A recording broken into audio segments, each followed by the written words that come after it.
जोहार साथियों, विद्या विहार में एक बार फिर से आप सबका स्वागत है। आप सभी जानते हैं कि झारखंड में होने वाली सभी परीक्षाओं में झारखंड से रिलेटेड करंट अफेयर्स पूछे जाते हैं। तो इसीलिए विद्या विहार की टीम का ये एफर्ट रहता है कि आपको प्रतिदिन झारखंड का करंट अफेयर्स प्रोवाइड कर दिया जाए, जो कि एग्जामिनेशन पॉइंट ऑफ व्यू से काफ़ी इंपॉर्टेंट होते हैं।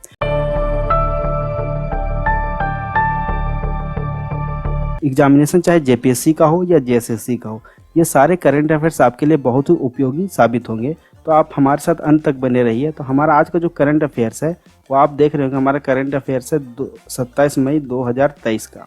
कब का है? 27 मई 2023 का, यानी आज का करंट अफेयर्स है। तो चलिए हम लोग इसको डिस्कस कर लेते हैं।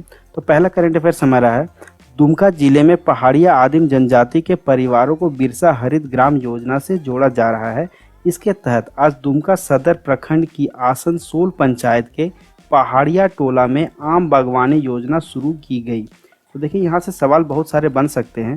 पहला सवाल हमारा ये बन सकता है कि किस जिले में पहाड़िया आदिम जनजाति के परिवारों को बिरसा हरित ग्राम योजना से जोड़ा जा रहा है? तो उसमें हमारा आंसर क्या होगा? दुमका। सवाल ऐसे भी बन सकता है कि दुमका जिले में पहाड़िया आदिम जनजाति के परिवारों को किस योजना से जोड़ा जा रहा है? तो हम लोग किसमें सेलेक्ट करेंगे? बिरसा हरित ग्राम योजना। सवाल ये भी पूछा जा सकता है, दुमका जिले में किस आदिम जनजाति के परिवारों को बिरसा हरित ग्राम योजना से जोड़ा जा रहा है? तो पहाड़िया आदिम जनजाति योजना से। इसमें क्या हो रहा है कि दुमका सदर प्रखंड के आसनसोल पंचायत, देखिए नाम याद रखिएगा, आसनसोल पंचायत के पहाड़िया टोला, टोला का नाम याद रहेगा क्योंकि पहाड़िया आदिम जनजाति उसी के नाम से क्या है, पहाड़िया टोला में आम बागवानी योजना शुरू की गई है।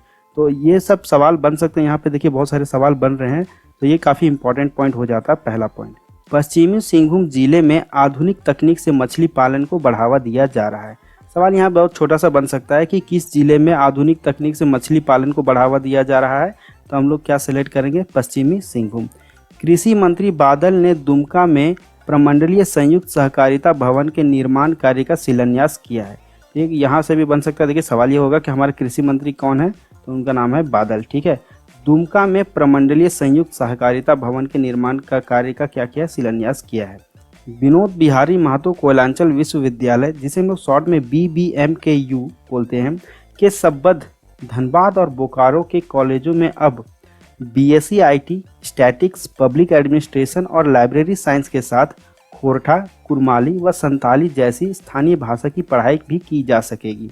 तो देखिए यहाँ पे किस यूनिवर्सिटी की बात की जा रही है दोस्त?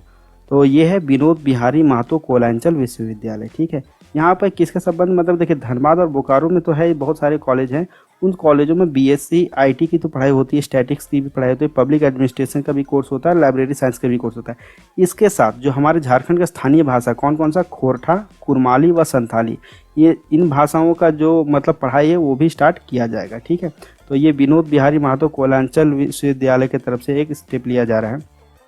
देवघर में होने वाली विश्व प्रसिद्ध श्रावणी मेला को लेकर जिला प्रशासन ने तैयारियां शुरू कर दी है। सवाल देखिए यहाँ पे आपको बहुत छोटा सा न्यूज़ लग रहा होगा, लेकिन सवाल यहाँ ये बन सक रहा है कि यहाँ पे एक वर्ड आ रहा है श्रावणी मेला। श्रावणी मेला झारखंड के मेले जो झारखंड का GS है उससे रिलेटेड है। तो ये पूछा जाएगा कि विश्व प्रसिद्ध श्रावणी मेला किस जिले में आयोजित किया जाता है? तो देवघर जिले में। ठीक है, इसलिए मैंने इस करंट अफेयर्स को आज मेंशन किया है। आगे देखिए, चक्रधरपुर थाना क्षेत्र के ब्राह्मणी नदी पर पुलिया निर्माण कार्य में लगी कंपनी कैंप में घुसकर लेवी वसूलने वाले गिरोह के 4 सदस्यों को पुलिस ने गिरफ्तार किया है। तो ये न्यूज़ तो हमारे काम का नहीं है, लेकिन हमारे जो काम का है वो देखिए यहाँ पे चक्रधरपुर थाना क्षेत्र के ब्राह्मणी नदी, नदी का नाम आ रहा है, कौन सा नदी? ब्राह्मणी नदी। ठीक है, तो ब्राह्मणी नदी के बारे में जानने इसलिए इम्पोर्टेंट है क्योंकि झारखंड GS से रिलेटेड यहाँ ये भी है। तो देखिए मैंने एक बॉक्स बनाया जिसमें ब्राह्मणी नदी के बारे में थोड़ा सा डिटेल मैंने लेकर आया हूँ मैं। तो जो ये देख रहे होंगे कि ब्राह्मणी नदी, नदी का नाम क्या है? ब्राह्मणी नदी। इसका उद्गम मतलब कहाँ से निकलती है नदी? दुधवा पहाड़ी दुमका से। इसका मुहाना कहाँ पे जाके एंड होती है? हुगली नदी, जो कि पश्चिम बंगाल में यानी वेस्ट बंगाल में।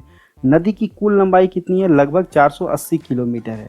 इसकी सहायक नदियाँ कौन कौन है? किसकी सहायक नदियाँ? ब्राह्मणी नदी की सहायक नदियाँ गुमरो और एरो। तो ये छोटा सा डिटेल्स था ब्राह्मणी नदी के बारे में। ये मैं इसलिए लेकर आया हूँ क्योंकि ब्राह्मणी नदी अगर न्यूज़ में आ रही है तो न्यूज़ में आने के कारण इसका क्वेश्चन एग्जामिनेशन में पूछे जाने की संभावनाएं बढ़ जाती हैं।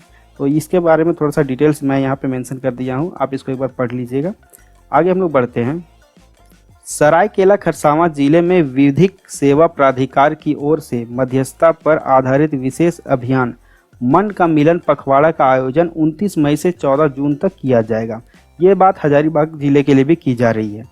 राउरकेला में 12 जून से 13वीं हॉकी इंडिया जूनियर पुरुष चैंपियनशिप 2023 शुरू होगी। इसके लिए झारखंड के 30 खिलाड़ियों का चयन किया गया है, जिनमें से मात्र 18 खिलाड़ी ही झारखंड टीम का प्रतिनिधित्व करेंगे। केंद्रीय रसायन और उर्वरक मंत्री मनसुख मांडविया ने फार्मा और चिकित्सा उद्योग से उचित और गुणवत्तापूर्ण उत्पादों के विनिर्माण पर विशेष रूप से ध्यान देने को कहा है। उन्होंने नई दिल्ली में फार्मा और चिकित्सा उपकरण क्षेत्र पर अंतर्राष्ट्रीय सम्मेलन का उद्घाटन किया। सवाल यहाँ पे क्या क्या बन सकता है, देखिए कि हमारे केंद्रीय रसायन और उर्वरक मंत्री कौन है, तो मनसुख मांडविया। ठीक है, ये किस चीज़ पे जोर दे रहे हैं कि जो फार्मा और चिकित्सा उद्योग है ये क्वालिटी वाले दवाई का और भी जो चीज़ है उसको मतलब उसका मैन्युफैक्चर करें। यहाँ पे देख रहे होंगे अब उचित और गुणवत्तापूर्ण उत्पादों के विनिर्माण पर विशेष रूप से ध्यान देने को कहा है। विनिर्माण मतलब मैन्युफैक्चरिंग पर ध्यान देने को कहा है। उन्होंने नई दिल्ली में फार्मा और चिकित्सा उपकरण क्षेत्र पर अंतर्राष्ट्रीय सम्मेलन का उद्घाटन किया है। अगर ये सवाल पूछा जाएगा कि फार्मा और चिकित्सा उपकरण क्षेत्र पर अंतर्राष्ट्रीय सम्मेलन कहाँ हुआ था, तो नई दिल्ली सेलेक्ट करेंगे। राज्यपाल सह कुलाधिपति सीपी राधाकृष्णन ने कोल्हान के प्रमंडलीय आयुक्त को अगले आदेश तक कोल्हान विश्वविद्यालय के कुलपति के रूप में नामित किया है। तो ये छोटा सा न्यूज़ है, इसको थोड़ा सा ध्यान दीजिएगा। सवाल इससे बनेगा नहीं, सवाल इससे ये बनेगा कि हमारे राज्य के राज्यपाल कौन है, तो राज्यपाल और वे कुलाधिपति हैं सीपी राधाकृष्णन। ठीक है, प्रधानमंत्री नरेंद्र मोदी के नेतृत्व में देश के समग्र विकास के लिए शुरू किए गए आकांक्षी ब्लॉक कार्यक्रम तथा वाइब्रेंट विलेज प्रोग्राम से प्रेरित होकर राष्ट्रीय बाल अधिकार संरक्षण आयोग द्वारा आकांक्षी ब्लॉक तथा वाइब्रेंट विलेज प्रोग्राम के तहत चयनित गांवों में बाल अधिकारों के उत्तम क्रियान्वयन के लिए शिविर का आयोजन किया जा रहा है। प्रधानमंत्री नरेंद्र मोदी की अध्यक्षता में नीति आयोग की शासी परिषद की 8वीं बैठक हुई।